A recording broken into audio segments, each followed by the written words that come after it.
Hey everyone, welcome back to McLewis News today. We're diving into a fiery Senate exchange between Senator Josh Hawley and NCAA President Charlie Baker. The topic? Transgender inclusion in women's sports and locker rooms.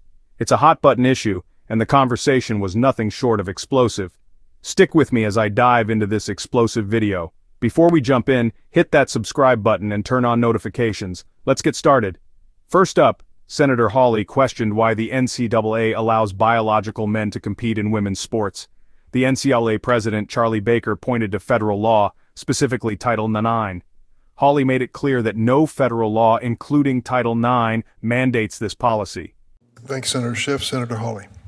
Thank you, Mr. Chairman. Mr. Baker, if I could just start with you. I confess I didn't understand your answer to Senator Kennedy's question about the safety of women in the sports of the NCAA overseas. Did you say the federal law requires the NCAA to permit biological men to play in women's sports? No, I said there have been 5 cases in federal court in the past 18 months. And okay, because I thought you told him that federal judges sided with participation. The reason the NCAA couldn't take a position on this, in fact, you have taken a position on it, you're affirmatively permitting biological men in women's sports. But you said to him it's because of federal law. There's no federal law that requires it, right? The relevant federal law is Title IX, is it not? You're familiar with Title IX. If guidance on this issue from Title IX or guidance with respect to discrimination law would be Title IX is already the law. Title IX says federal judges have ruled on 20 U.S.C. Section 1681A. By the way, let's just dispense with that canard. No federal court has ordered the NCAA to include biological men in women's sports, right? Actually, there's not a single case that has ordered the NCAA to do so, correct? That's pretty much what they decided in the Senate. No, don't say pretty much. We're talking about the law here. Yes, I know. And you actively dissembled to Senator Kennedy just a second ago. It's not true that the NCAA has been ordered by any court, number one. It's not true that federal law requires you to include biological males. In fact, Title IX explicitly says, no person in the United States shall, on the basis of sex, be denied the benefits of any educational program or activity receiving federal financial assistance. You are in court at this moment arguing that Title IX doesn't apply to the NCAA, which is astounding to me given the amount of money, federal money, the NCAA gets. But let me just ask you this. A total of 5 teams, 5 women's volleyball teams, Wyoming, Southern Utah, Utah State, Nevada, and Boise State all had to forfeit 7 games in their conference play, NCAA conference play this past year, women's teams, because a biological male under your rules was playing on a rival's team. How is that not denying them the benefits of the sport? Why is this fair to women? And when that issue went to federal court, the judge sided with participation. No, the NCAA did not go to court. No, that is not true. The federal judge made the decision with respect to the issue you just raised. Your rules have not been tried in federal court, and your rules explicitly permit biological males in women's sports. And I am asking you, why is that fair to the women? All of these women on these teams had to forfeit games and therefore a chance to compete in the championship because of your rules. And I want to know, why is that protective of women? That's my question. So far, the federal government on the court side has issued decisions several times. No, I'm not asking you about the year. courts. I know what the courts have done. Not one of them has their ordered the interpretation NCAA. of federal law. This is your policy, which you will not defend because, frankly, it's indefensible. Why are you, Mr. Baker, why are you allowing biological men to play in women's sports? Because we believe that's consistent with federal policy. So we're right back to your testimony is you believe you're compelled to do it by federal law.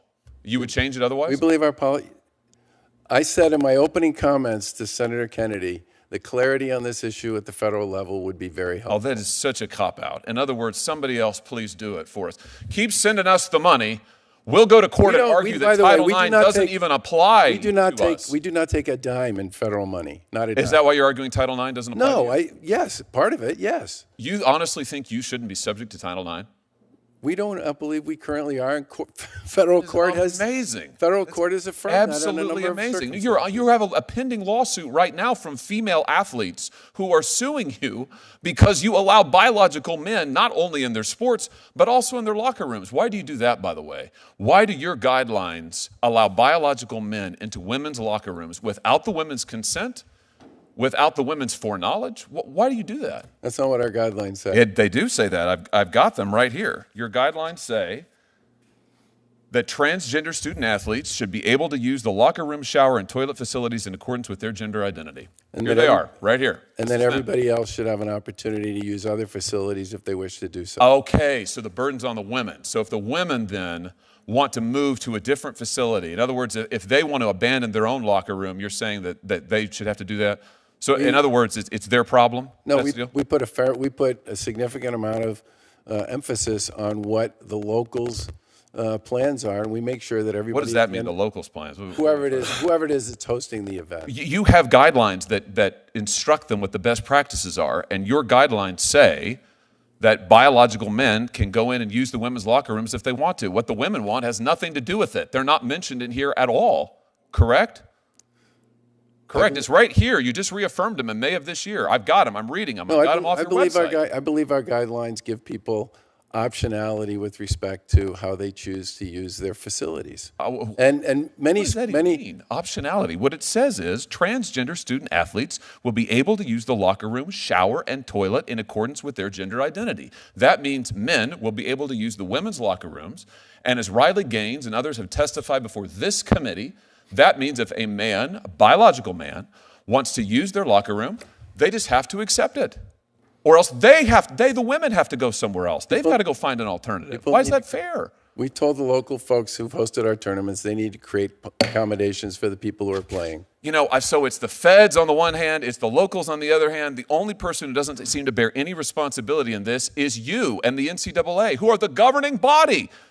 And your testimony here today is you're not even subject to Title IX. Mr. Baker, I can't tell you how disappointed this makes me, but not just disappointed, frankly, infuriated for the student athletes who are suffering because of your policies, and you won't even defend them. You won't even take responsibility. It's outrageous. It's totally outrageous. Expired.